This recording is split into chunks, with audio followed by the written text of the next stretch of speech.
어쨌든 간에 법을 피해갈 수는 없다. 그래서 제가 볼 때는 이번 기회에 이 부분에 대해서도 검찰이 법대로 원칙대로 수사를 할 필요가 있다. 이런 좀 말씀 드리고 싶습니다. 네, 원장님은 이 부분 어떻게 보세요?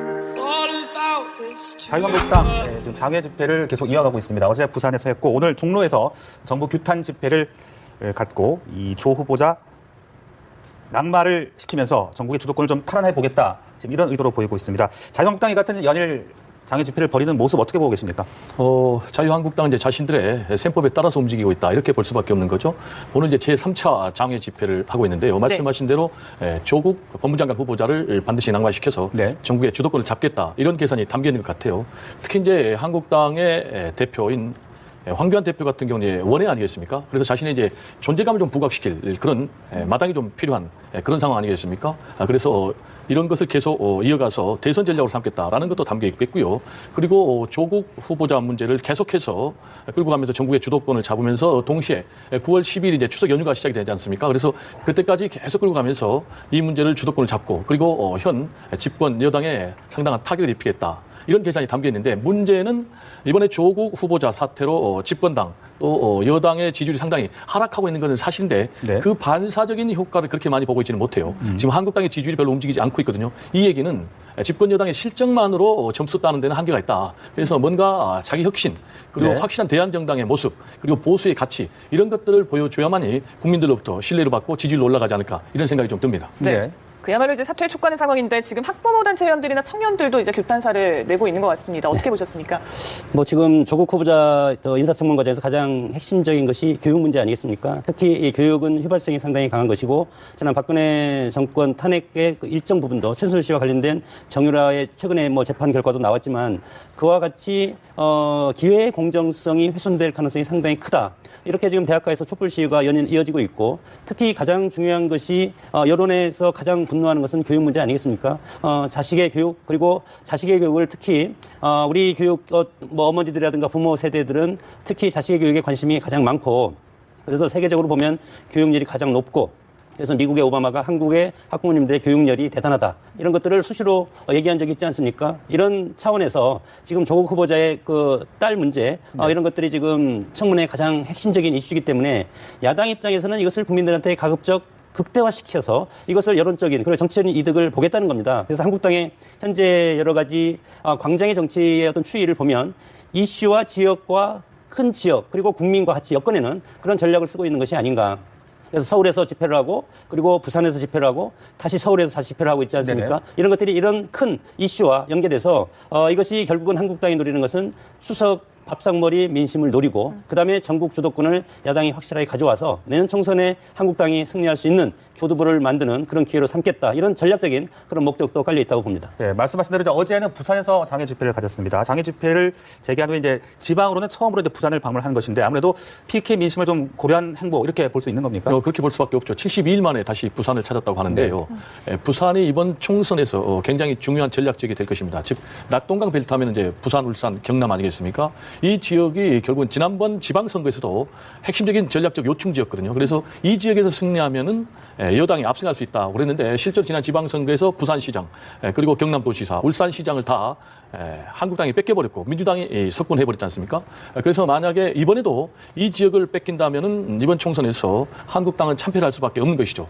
그래서 지금 한국당은 이 지역에 이제 최근에 좀 민심이 이반된다라는 이제 그런 징후가 포착된다는 얘기들이 계속 들리고 있어요. 그래서 여기에서부터 다시 불을 지펴서 이렇던 집토끼를 다시 잡겠다.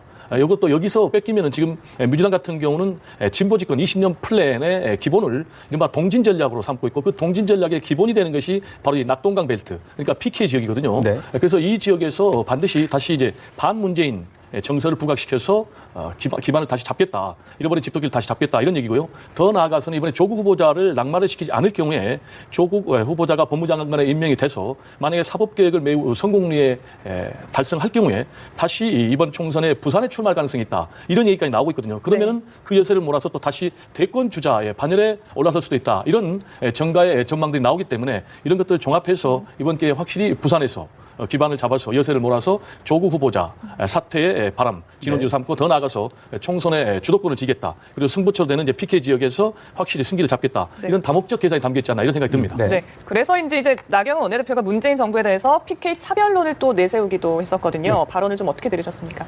우리 정치에 이제 지역주의 정치가 아직도 살아있는 것이 아닌가 이렇게 생각이 드는 것이 우리 정치를 지금 비판하는 것이 개파 보수주의, 보수 정치라고 해서 역대 뭐 김영삼, 김대중 뭐 이런 식으로 해서 정치 보수들을 중심으로 해서 지역주의 그리고 이제 JP, 김종필 전 총리 이런 식으로 해서 지역주의 정치가 횡행을 했었는데 정치인들이 이것을 선거 때만 되면 또 이용을 하고 가장 중요한 것은 이슈를 선점하고 그리고 예를 들어서 이데올로기를 보수와 진보로 나누고 그리고 지역을 나누고 그리고 지역과 혈연 이렇게 해서 연고주의를 호소를 하면 정치인들이 가장 효과적으로 표를 결집할 수 있는 겁니다. 그렇기 때문에 지금 이런 모습들도 보면 지금 PK 부산 경남 지역을 지금 장악을 해야만이 방금 교수님께서 말씀하셨지만 내년 총선에서 승리를 하는 그런 정당이 되는 것 아니겠습니까? 내년 총선 승리면 곧 그다음 대선에 유리한 고지에 점하고 있기 때문에 내년 총선이 상당히 중요하고 여기에 사활을 걸기 때문에 네. 개파 보수주의뿐만 아니고 지역주의 정치가 다시 살아나고 있다고 봅니다. 과거에 부산 경남은 YS 김영삼 전 대통령이 정치적인 아성이었고 그리고 광주 전남은 김대중 전 대통령의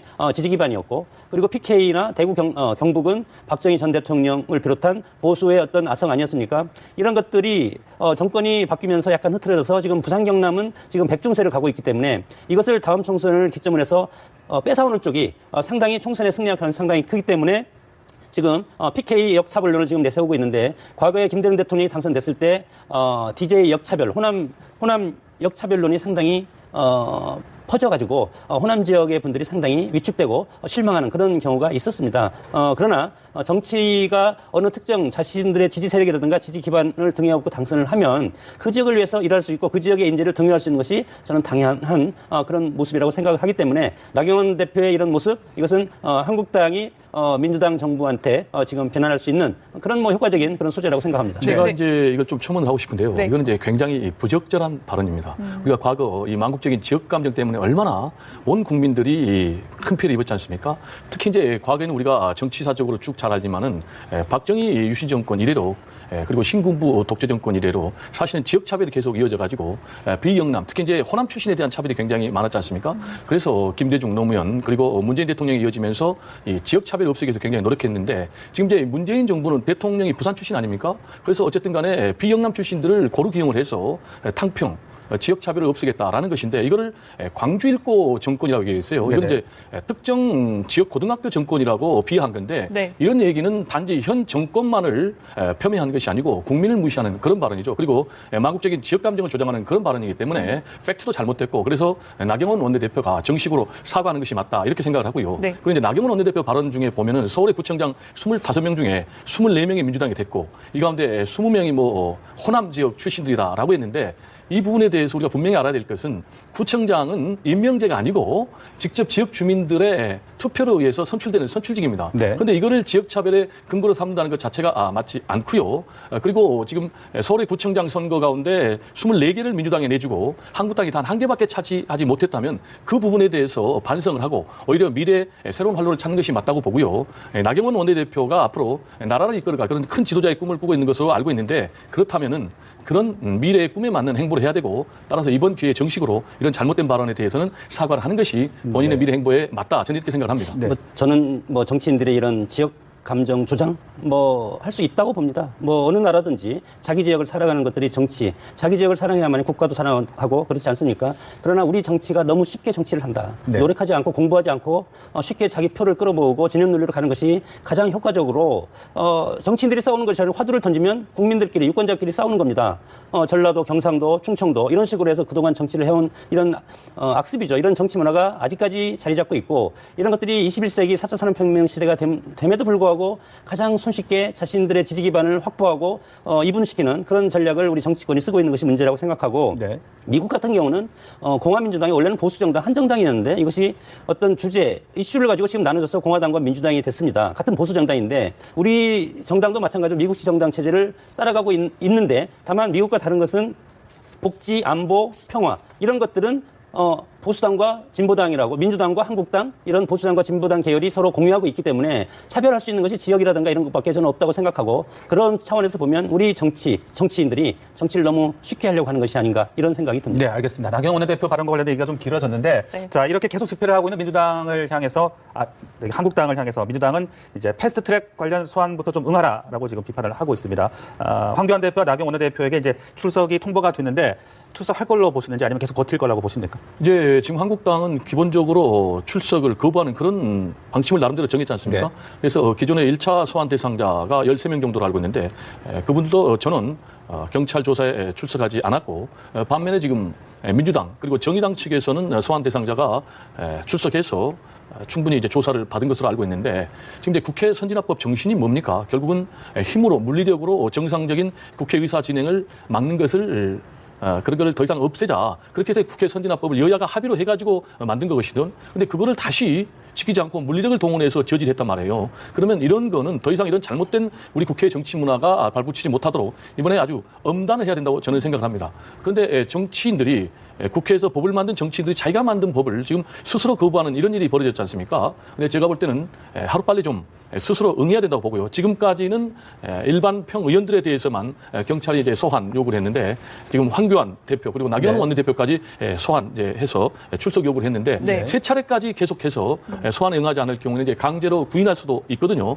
그리고 이제 한국당에서는 굉장히 이 부분에 대해서 기본적으로 수사를 거부하고 방해하는 이유가 이 수사 결과에 따라서 피선거권이 박탈될 수도 있습니다. 그렇게 되면 21대 총선에 출마하지 못할 사람도 나오거든요. 그렇기 때문에 이렇게 전략적으로 소환에 거부하고 있는데 어쨌든 간에 법을 피해갈 수는 없다. 그리고 지금 민주당에서 조국 사태와 관련해서 오히려 윤석열 검찰총장에게 지금 패스트트랙 관련해서 고소고발된 사람들도 강력하게 수사를 요청하고 있는 상황 아닙니까? 그래서 제가 볼 때는 이번 기회에 이 부분에 대해서도 검찰이 법대로 원칙대로 수사를 할 필요가 있다. 이런 좀 말씀 드리고 싶습니다. 네, 원장님은 이 부분 어떻게 보고 계십니까? 뭐 법대로 원칙대로 하는 것이 맞는데 우리 국회가 이제 정기국회가 또 열리지 않습니까? 150일의 정기국회가 이제 열리면 검찰이 수사를 한다 하더라도 소환하기가 상당히 내년 선거에 주저앉히겠다는 계획마저 엿보인다. 정부 여당을 설득하며 그들이 변하기를 바랄 여유가 없다.